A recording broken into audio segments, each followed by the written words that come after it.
आप सभी दोस्तों का बहुत बहुत स्वागत है आपके अपने YouTube चैनल हिंदी साहित्य क्लासेस में। और आशा करती हूँ आप लोग बहुत अच्छे हैं और आपकी तैयारी आने वाली परीक्षाओं के लिए बहुत अच्छे से चल रही है।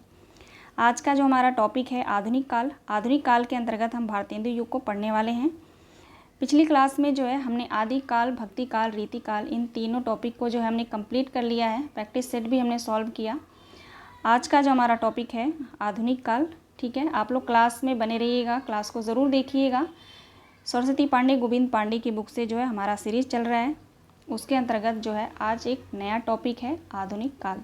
ठीक है, जो भी भाई बहन मेरे चैनल पे नए जुड़े हैं आप सभी का बहुत बहुत स्वागत है। और आप लोगों से निवेदन है कि आप लोग चैनल को सब्सक्राइब ज़रूर कर लीजिएगा, बेल आइकन को प्रेस कर लीजिएगा, ताकि आने वाला वीडियो जो है आप तक आसानी से पहुँच जाए और आप अपनी तैयारी को और मजबूत बना सकें। चलिए देखते हैं आज की क्लास। आज जो हम पढ़ेंगे, कल जो है आप लोगों को इसी टॉपिक से संबंधित आपको प्रश्न मिलेगा। बात करेंगे हम आधुनिक काल के बारे में। सबसे पहले हम बात करेंगे आधुनिक काल। आधुनिक का अर्थ क्या होता है। सबसे पहले हम जानेंगे कि आधुनिक का अर्थ क्या होता है। आधुनिक का अर्थ जो है नवीनता होता है, यानी नवीनता यानी कि पुरानी मान्यताओं को त्याग कर नवीनता को अपनाना ही आधुनिकता या आधुनिक कहलाता है। आप सभी को पता होगा, हिंदी साहित्य का चतुर्थ भाग भी हम इसको बोल सकते हैं। आप सबने पढ़ा होगा, हिंदी साहित्य को 4 भागों में बांटा गया था, आदि काल, भक्ति काल, रीति काल, आधुनिक काल। ठीक है, जो हम आज के क्लास में हम पढ़ने वाले हैं। आधुनिक काल के बारे में बात करें तो सभी विद्वानों ने आधुनिक काल की जो समय सीमा जो है अपने अपने मत अनुसार माना है। सबसे पहले अगर बात करें मैनेजर पांडे के बारे में, तो मैनेजर पांडे ने जो है आधुनिक काल की समय सीमा 1850 माना है, यानी भारतेंदु के जन्म के समय से। ठीक है, 1850 में भारतेंदु का जन्म हुआ था, वहीं से जो है मैनेजर पांडे जो है आधुनिक काल की समय सीमा मानते हैं। बात करते हैं नगेंद्र का, तो नगेंद्र जो है सन 1847 ईस्वी से मानते हैं। सन 1847 ईस्वी में प्रथम स्वतंत्रता संग्राम से मानते हैं। ठीक है, आप लोग इन जो मैं बता रही हूँ आप लोगों को पता होगा तो रिवीजन होगा, नहीं पता होगा तो आप लोग नोट कर लेंगे। अब बात करते हैं कि सर्वमान्य रूप से अगर देखा जाए तो सर्वमान्य रूप से क्या माना गया है, तो आप सभी को पता होगा। संवत की अगर बात करें तो 1900 विक्रम संवत 1900 विक्रम संवत से आगे माना जाता है। ईस्वी की बात करें तो 1868 जो आचार्य रामचंद्र शुक्ल ने माना है। 1868 ईस्वी ये सर्वमत है, ये जो है आचार्य रामचंद्र शुक्ल के अनुसार है और यही सर्वमान्य है। ठीक है, आगे बढ़ेंगे।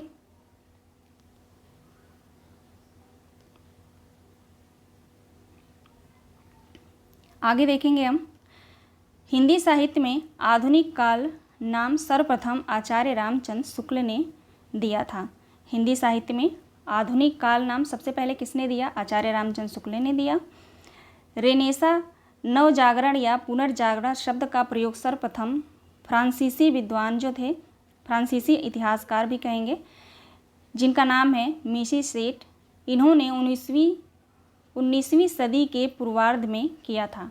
ठीक है, आप लोग ध्यान रखेंगे, क्वेश्चन आता है सबसे पहले किस इतिहासकार ने रेनेसा शब्द का प्रयोग किया था, तो उनका नाम है मिशी सेठ, जो 19वीं सदी के इतिहासकार माने जाते हैं। ठीक है, आगे बढ़ेंगे। कुछ आलोचकों ने नवजागरण और पुनर्जागरण में शाब्दिक भेद करते हुए भक्ति काल को नवजागरण तथा 19वीं सदी के आरंभ में होने वाले जागरण को पुनर्जागरण कहा है। ठीक, कुछ आलोचकों ने नवजागरण और पुनर्जागरण में शाब्दिक भेद करते हुए बताया है कि भक्ति काल को उन्होंने नवजागरण तथा 19वीं सदी के आरंभ होने वाले जागरण को पुनर्जागरण काल कहा है। अब यहाँ पे जो है दिया गया है, आप लोग ध्यान देंगे। डॉक्टर रामविलास शर्मा ने हिंदी नवजागरण को दो हिस्से किए हैं। पहला है लोक जागरण, फिर से मैं बताती हूँ। ठीक है, डॉक्टर रामविलास शर्मा ने हिंदी नवजागरण को 2 हिस्से किए हैं। पहला है लोक जागरण, जिसको भक्ति आंदोलन कहते हैं, और दूसरा देखेंगे, दूसरा है नवजागरण। इसके अंतर्गत हिंदी नवजागरण या आधुनिक काल आता है। ठीक, अब आगे बढ़ेंगे। डॉक्टर रामविलास शर्मा ने लोक जागरण तथा नवजागरण में निम्नलिखित ढंग से अंतर व्यक्त किया है। इन्होंने जो ये दो माना है, इसको जो है रामविलास शर्मा ने हिंदी नवजागरण के दो हिस्से किए। पहला है लोक जागरण और नवजागरण। अब इन दोनों को लेकर यहाँ पे जो है इनके मत दिए गए हैं। इन्होंने इसको जो है अलग अलग तरीके से बताया है। सबसे पहले बात करेंगे लोक जागरण। लोक जागरण प्रथम जातीय निर्माण को व्यक्त करने वाला सांस्कृतिक आंदोलन है। यह कथन पूछा जाता है, आप लोग ध्यान रखेंगे, लोक जागरण प्रथम जातीय को व्यक्त करने वाला सांस्कृतिक आंदोलन है। यह कथन किसका है? तो रामविलास शर्मा का है। जिसका मुख्य स्वर सामंत विरोधी तथा मानवतावादी है। भक्ति आंदोलन का काव्य ही, इन्होंने कहा है, भक्ति आंदोलन का काव्य ही लोक जागरण काव्य है। ठीक है, अब आगे बढ़ेंगे। दूसरा है नवजागरण या हिंदी नवजागरण। इसके बारे में इन्होंने कहा है, राष्ट्रीय स्वाधीनता का सामाजिक, राजनीतिक और सांस्कृतिक आंदोलन है। नवजागरण या हिंदी नवजागरण जो है राष्ट्रीय स्वाधीनता का सामाजिक, राजनीतिक और सांस्कृतिक आंदोलन है, जिसका मुख्य स्वर साम्राज्यवाद विरोधी तथा सामंतवाद विरोधी है। ठीक है, इन दोनों को आप लोग अच्छे से पढ़ लेंगे, ध्यान रखेंगे। आगे देखते हैं, रामविलास शर्मा ने लिखा है, जो नवजागरण 1847 के स्वाधीनता संग्राम से आरंभ हुआ वह भारतेंदु युग में और व्यापक बना। उसकी साम्राज्यवाद विरोधी, सामंतवाद विरोधी प्रवृत्तियाँ द्विवेदी युग में और पुष्ट हुई। फिर निराला के साहित्य में कलात्मक स्वर पर तथा उनकी विचारधारा में ये प्रवृत्तियाँ क्रांतिकारी रूप में व्यक्त हुई हैं। यह कथन रामविलास शर्मा का है, आप लोग ध्यान रखेंगे। अब बात करते हैं मैनेजर पांडे ने। देखते हैं मैनेजर पांडे ने क्या लिखा है। इन्होंने कहा है, रामविलास शर्मा हिंदी नवजागरण और उसके साहित्य की विशेषताओं का सशक्त, स्वतंत्र और प्रामाणिक विवेचन करने वाले पहले व्यक्ति हैं। ये कथन किसका है? मैनेजर पांडे का है। और किसके लिए इन्होंने कहा है? तो रामविलास शर्मा के लिए। अब देखेंगे रामस्वरूप चतुर्वेदी क्या लिखते हैं। उन्होंने कहा है, पुनर्जागरण दो जातीय संस्कृति की टकराहट से उत्पन्न रचनात्मक ऊर्जा है। ये कथन किसका है? रामस्वरूप चतुर्वेदी का है। आप लोग टकराहट से उत्पन्न रचनात्मक ऊर्जा को आप लोग ध्यान रखेंगे। यहाँ से हम जान पाएंगे कि ये जो है कथन रामस्वरूप चतुर्वेदी का है। आगे देखते हैं, हिंदी में आधुनिकता और पुनर्जागरण के प्रवर्तक पितामह भारतेंदु हरिश्चंद्र को माना जाता है। हिंदी में अगर क्वेश्चन आता है कि हिंदी में आधुनिकता और पुनर्जागरण के प्रवर्तक कौन माने जाते हैं या पितामह कौन माने जाते हैं, तो भारतेंदु हरिश्चंद्र हमारा राइट आंसर होगा। आगे देखेंगे, विभिन्न विद्वानों ने भारतेंदु युग का काल निर्धारण निम्न ढंग से किया है। देखेंगे यहाँ पे भारतेंदु युग का काल निर्धारण किया है। पहले हैं मिश्र बंधु। इन्होंने क्या माना है? 1869 से 1888। नाम क्या इन्होंने दिया है? वर्तमान काल। आचार्य रामचंद्र शुक्ल ने समय सीमा क्या माना है? 1868 ईस्वी से 1893। इन्होंने नाम क्या दिया है? नई धारा, प्रथम उत्थान। भारतेंदु युग के बारे में यहाँ पे बात हो रही है। अब बात करेंगे, रामकुमार वर्मा ने क्या माना है? 1870 से 1900 आधुनिक काल कहा है इन्होंने। केसरी नारायण शुक्ल ने माना है 1865 से 1900। रामविलास शर्मा ने माना है 1857 से 1900 और इन्होंने नवजागरण काल कहा है। अब यहाँ पे हम देखते हैं भारतेंदु पूर्व काव्य धारा, यानी भारतेंदु युग के पहले के कवि और उनकी रचनाओं के बारे में हम यहाँ पे पढ़ने वाले हैं। देखेंगे, सन 1843 से 1867 ईस्वी तक कृतित्व भारतेंदु युग की पृष्ठभूमि के रूप में जाना जाता है। भारतेंदु पूर्व काव्य धारा में रचित महत्वपूर्ण भक्ति काव्य यहाँ पे जो है दिए गए हैं। पहले कवि हैं रीवा नरेश रघुराज सिंह। इनकी रचना है राम स्वयंवर, रुक्मणी, अभी नीचे भी होगा और देखते हैं। इनकी रचनाएं हैं राम स्वयंवर, रुक्मणी, परिणय और आनंदाबोधिनी और रामायष्टम। आप लोग ध्यान रखेंगे, महत्वपूर्ण है। आगे बढ़ेंगे।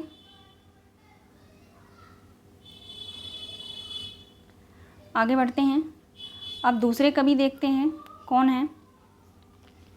रघुनाथ राम स्नेही, इनकी रचना है विश्राम सागर। विश्राम सागर 1854 ईस्वी।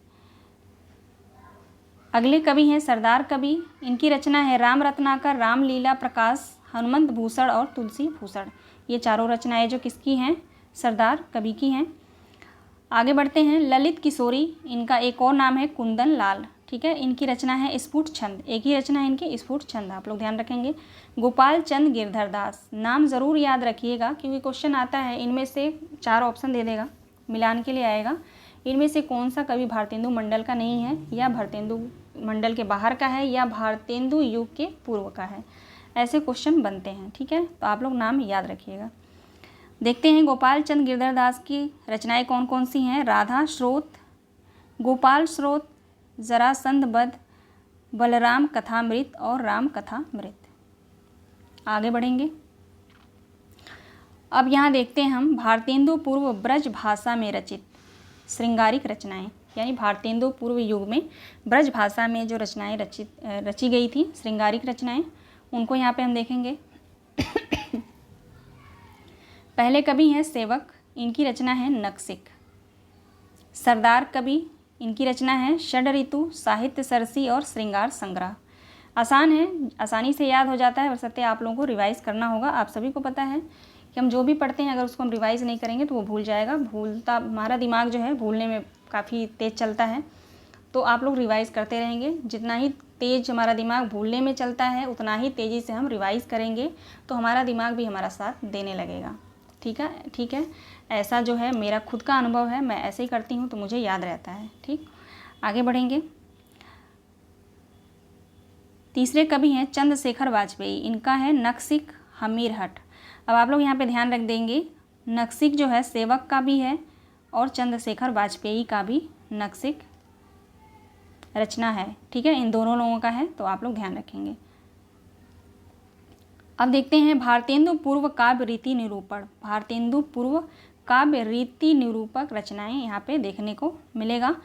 पहले कवि हैं रामदास, जिनके अन्य नाम है राजकुमार भी नाम है। इनकी रचना है कवि कल्पद्रुम। कवि कल्पद्रुम रचना है इनकी 1844 ईस्वी में। सेवक का है वाग्विलास। गोपाल चंद गिरधर दास का है भारती भूषण छंदो वर्णन। वैजनाथ द्विवेदी का है सीतारामाभरण मंजरी, राम रहस्य, वृतन निर्दोष कदम, वामा विलास, उद्दीपन सिंगार, अनुभव विलास और चित्राभरण, ठीक है। ये रचनाएं जो हैं 7 रचनाएं किसकी हैं, वैजनाथ द्विवेदी की हैं। इनमें से आप लोग इनकी जो रचनाएं हैं ये आप लोग चित्राभरण को आप लोग ध्यान रखेंगे, और सीताभरण मंजरी, वामा विलास। आगे बढ़ते हैं। आगे देखेंगे लक्ष्मीराम ब्रह्मा भट्ट। लक्ष्मीराम का एक और नाम है ब्रह्मा भट्ट, उपनाम है, आप लोग ध्यान रखेंगे। इनकी रचना है मान सिंहाष्टक, प्रताप रत्नाकर, प्रेम रत्नाकर, लक्ष्मीश्वर रत्नाकर, रावणेश्वर कल्पतरु, कमलानंद कल्पतरु, ठीक है। ये रचनाएं इनकी हैं मतलब लक्ष्मीराम की हैं, ठीक है। अब हम आते हैं भारतेंदु और उनका मंडल, ठीक है। भारतेंदु हरिश्चंद्र का संक्षिप्त जीवन परिचय देखेंगे। इनका जन्म 1850 में हुआ था, आप सभी को पता है। बहुत कम समय ये जीवित रहे, 1885 में इनकी मृत्यु हो गई थी। जन्म स्थान इनका काशी है। पिता का नाम गोपाल चंद्र, गुरु इनके थे सितारे हिंद, उपाधि इनको भारतेंदु उपाधि मिली थी, और रसा उपनाम से ये रचना लिखते थे।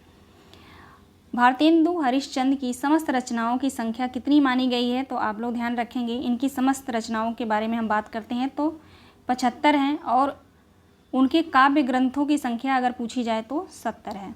काव्य ग्रंथ 70 हैं और समस्त रचनाएं कितनी हैं, तो 175 हैं। अब देखेंगे इनके काव्य संग्रह, जो काव्य संग्रह हैं 70, उनको हम यहाँ पे देखने वाले हैं। भक्ति सरवस, प्रेम मल्लिका, कार्तिक स्नान, वैशाख महात्मा, इन सभी रचनाओं को आप एक बार ज़रूर पढ़िएगा, नहीं रोज़ टाइम मिलता है तो एक दिन छोड़ के आप लोग ज़रूर पढ़ लीजिएगा, क्योंकि यहाँ से क्वेश्चन आना ही आना है। तो इतनी सारे 70 रचनाएँ हैं, तो 70 रचनाएँ एकदम आप लोग चाहेंगे 70 पूरा A to Z याद हो जाए तो नहीं होगा, आप लोग इसको पढ़ते रहिएगा। प्रेम सरोवर, प्रेम आश्रु वर्णन, जैन कौतूहल, प्रेम माधुरी, प्रेम तरंग, उत्तरार्ध भक्तमाल, प्रेम प्रलाप, गीत गोविंदानंद, सतसई सिंगार, होली, मधुमुकुल,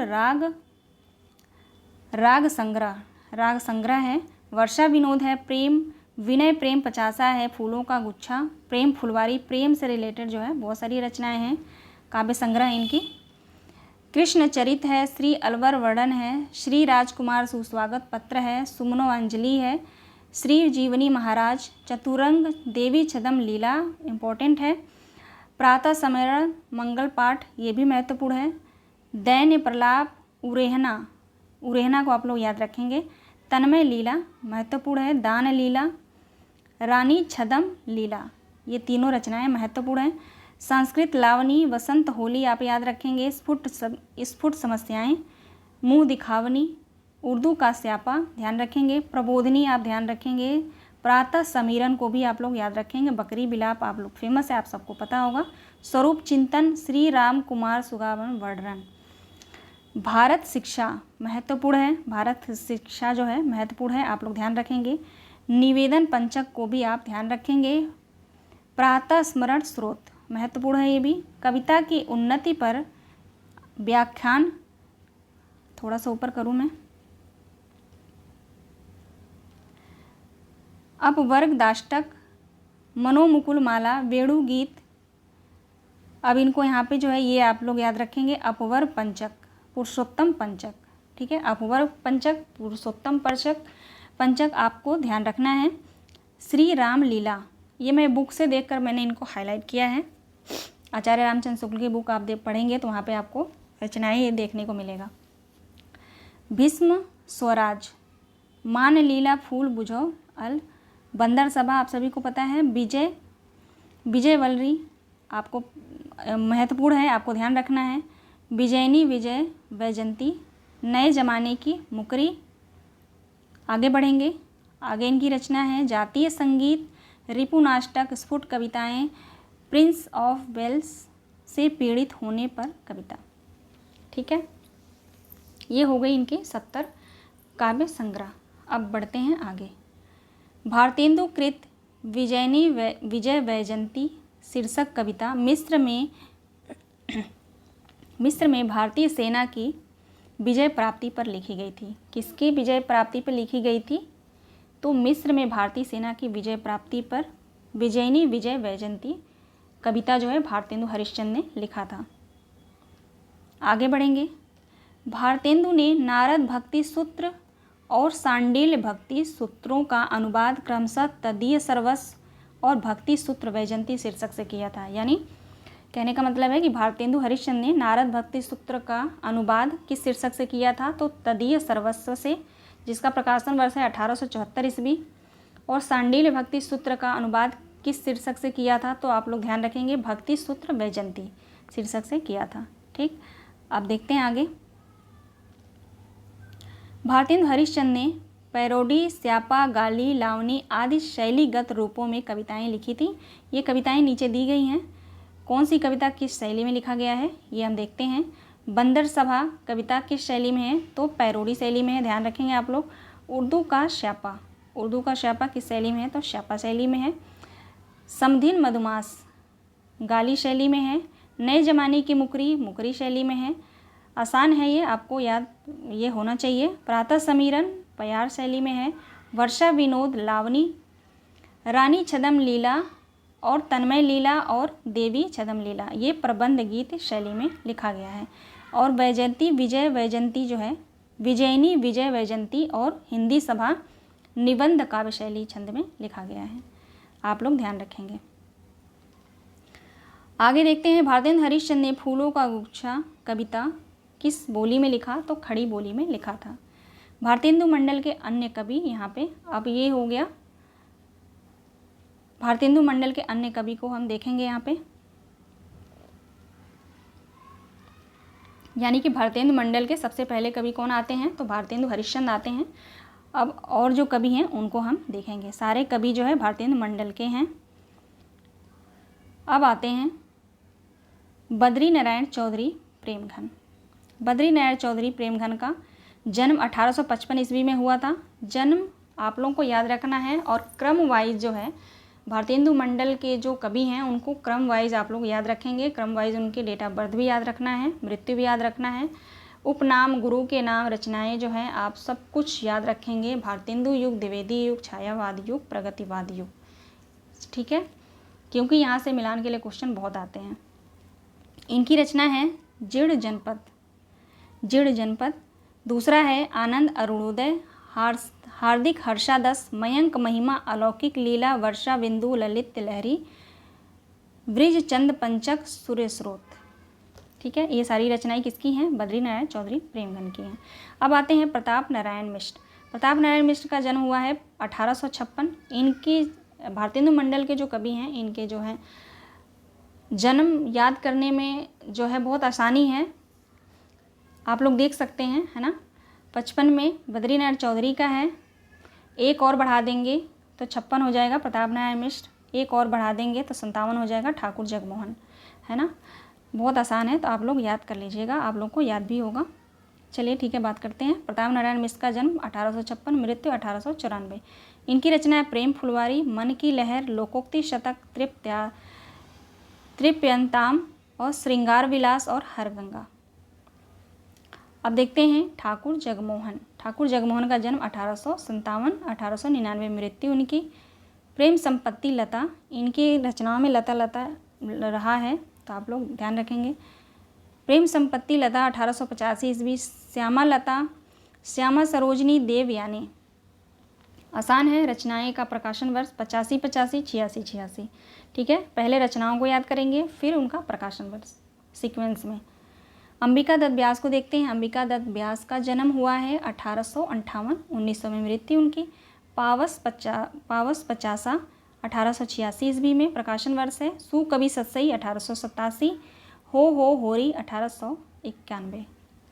आगे बढ़ते हैं, आगे देखेंगे राधा कृष्ण दास। राधा कृष्ण दास का जन्म 1865, 1907 में मृत्यु। इनकी दो रचना हैं भारत 12 मासा और देश दशा, ध्यान रखेंगे आप लोग, ठीक है। आगे बढ़ते हैं। बद्री नारायण चौधरी प्रेमघन उर्दू में अब्र नाम से कविताएं लिखते थे, सभी को पता है। बद्री नारायण चौधरी का उपनाम प्रेमघन था और ये अब्र नाम से कविताएं लिखते थे। प्रेमघन की समस्त काव्य कृतियों का संकलन किस नाम से है? तो प्रेमघन सर्वस्व शीर्षक से किया गया है। प्रेमघन ने विलायत में दादा भाई नौरोजी को काला कहे जाने पर क्षोभपूर्ण कविताएं लिखी थी। आगे बढ़ेंगे। प्रेमघन की कविताओं में यति भंग प्रायः मिलता है। इन्होंने मयंक महिमा की रचना खड़ी बोली में की है। मयंक महिमा किसकी रचना है? प्रेमघन की है। किस भाषा में है? खड़ी बोली में है। प्रताप नारायण मिश्र की प्रतिनिधि कविताओं का प्रताप लहरी शीर्षक से संकलित किया गया है। प्रताप नारायण मिश्र की प्रतिनिधि कविताएं जो हैं उनको प्रताप लहरी शीर्षक से संकलित किया गया है। प्रताप नारायण मिश्र हर गंगा, तृप्ताम और बुढ़ापा, ये तीनों रचनाएं जो हैं किस नाम से, किस शीर्षक से कविताएं लिखी गई हैं? तो हिंदी की हिमायत, आप लोग ध्यान रखेंगे, हिंदी की हिमायत शीर्षक से महत्वपूर्ण कविताएं लिखी। आगे देखते हैं। ठाकुर जगमोहन सिंह ने श्रृंगार और प्राकृत सौंदर्यपरक कविताओं की रचना की थी। किस कवि ने प्राकृतिक सौंदर्यपरक कविताओं की रचना की? तो ठाकुर जगमोहन ने। आगे बढ़ेंगे। इन्होंने विंध्य क्षेत्र की प्रकृति वैविध्यपूर्ण का वर्णन भी किया है। जगमोहन सिंह ने कालिदास कृत ऋतुसंहार और मेघदूत का ब्रज भाषा में अनुवाद किया था। किसने किया था अनुवाद? जगमोहन ने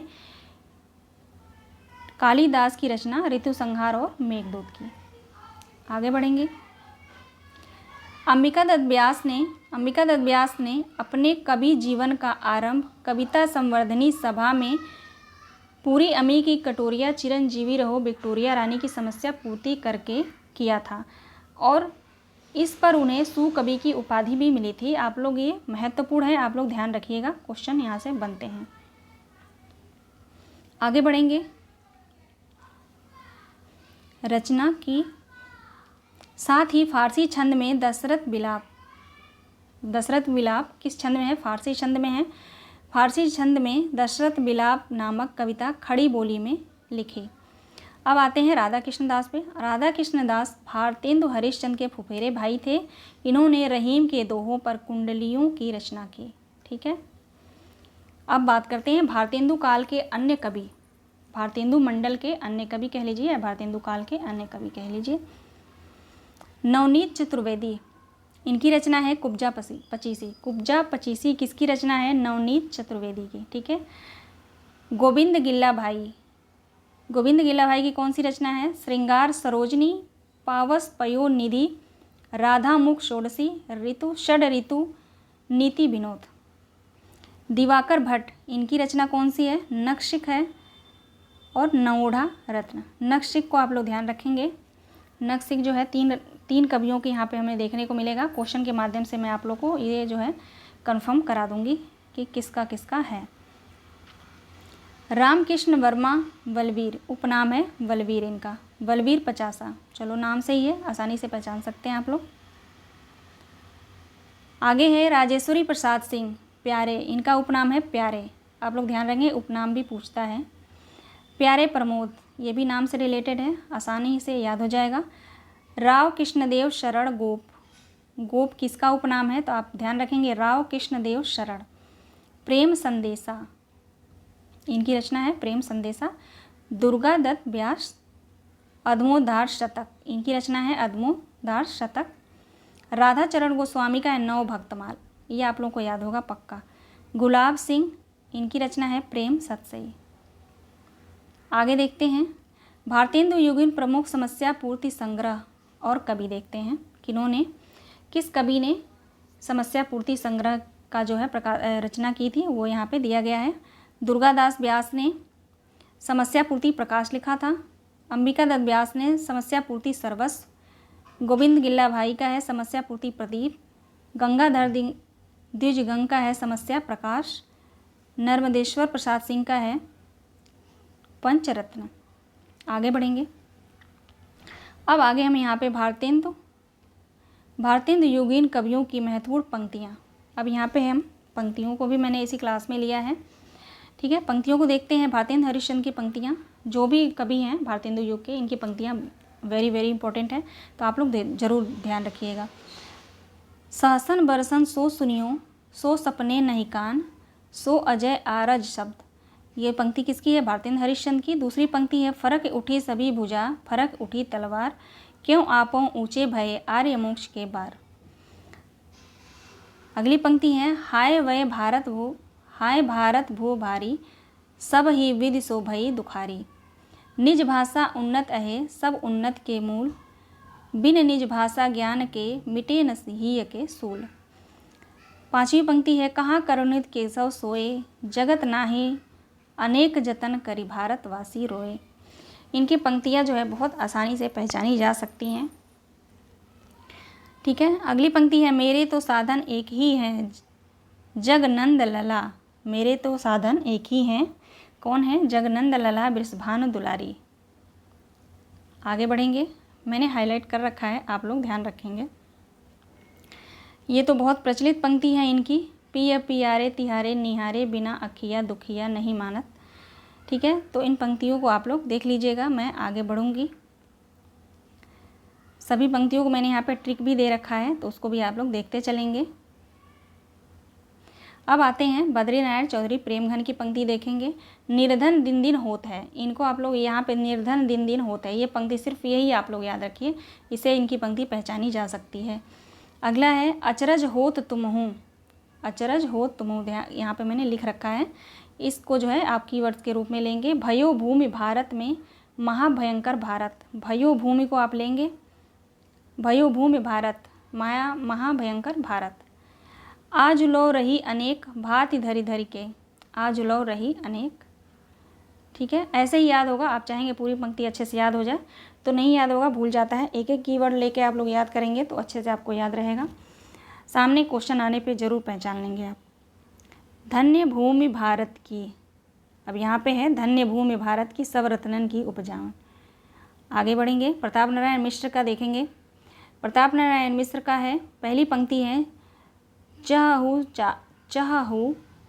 साचहु निज कल्याण तो सब मिली भारत संतान। आप याद रखेंगे, भारत संतान को आप ले सकते हैं या अगली पंक्ति यहाँ पे जो दी गई है उसको भी आप ले सकते हैं। ठीक है, दूसरी पंक्ति है तबही लेख्यो जा, इसको आप लोग लेख्यों को आप लोग ध्यान रखेंगे। आप देख सकते हैं कि जो पंक्तियां हैं ये नौन तेल लकड़ी घासो, ये भी फेमस है, यहाँ पे मैंने टिक लिख रखा है, इसके माध्यम से आप लोग याद कर लीजिएगा। अब देखते हैं ठाकुर जगमोहन के, तो ठाकुर जगमोहन सिंह के हैं अब यो उर आवत है सजनी मिल जाऊं लग के छतिया मन की करी भांति अनेकन औ मिल की जरियों रस की बतियाँ। ठीक है, ये पंक्ति किसकी है? ठाकुर जगमोहन की है। दूसरी पंक्ति है इनकी पहाड़ अपार कैलाश से कोटिन ऊंची शिखा लगी अंबर चूम। पहाड़ अपार कैलाश से या ऊंची शिखा लगी अंबर चूम को आप किसी भी वर्ड को आप ले सकते हैं अपने अनुसार। कुलकान तजी, मुझे ये याद रहता है कुलकान तजी, अगर ये पूछा जाए मैं कहीं भी देखती हूँ तो मुझे याद आ जाता है कि ठाकुर जगमोहन की पंक्ति है ये। अब यहाँ पे विविध कुछ इम्पोर्टेंट दिए गए हैं, इनको हम देखते हैं। सन 1888 ईस्वी में प्रकाशित बुंदेल खड़ी बोली आंदोलन पुस्तक से मुजफ्फरपुर निवासी अयोध्या प्रसाद खत्री ने काव्य में खड़ी बोली का सूत्रपात किया था। खड़ी बोली का सूत्रपात किसने किया था? अयोध्या प्रसाद खत्री ने।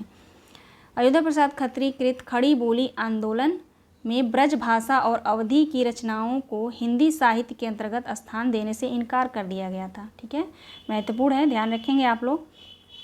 अयोध्या प्रसाद खत्री ने खड़ी बोली का पद्य 1889 ईस्वी में शीर्षक से एक अन्य रचना में विभिन्न शैलियों में रचित उस समय की खड़ी बोली कविताओं का संकलन किया था।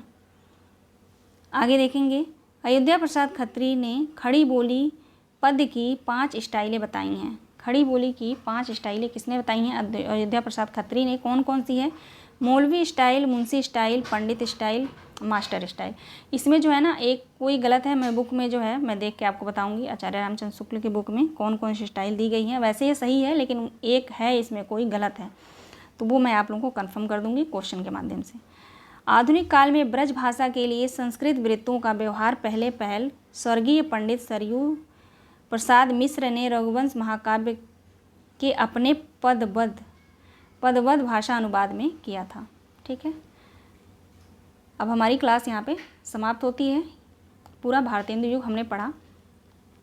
आशा करती हूँ आप लोगों को क्लास पसंद आई होगी। क्लास पसंद आई है तो लाइक सब्सक्राइब ज़रूर करिएगा और अपना आप लोग ध्यान रखिएगा। मिलते हैं नेक्स्ट वीडियो में। आप सभी दोस्तों का बहुत बहुत धन्यवाद। आप सभी लोग अपना ध्यान रखिए।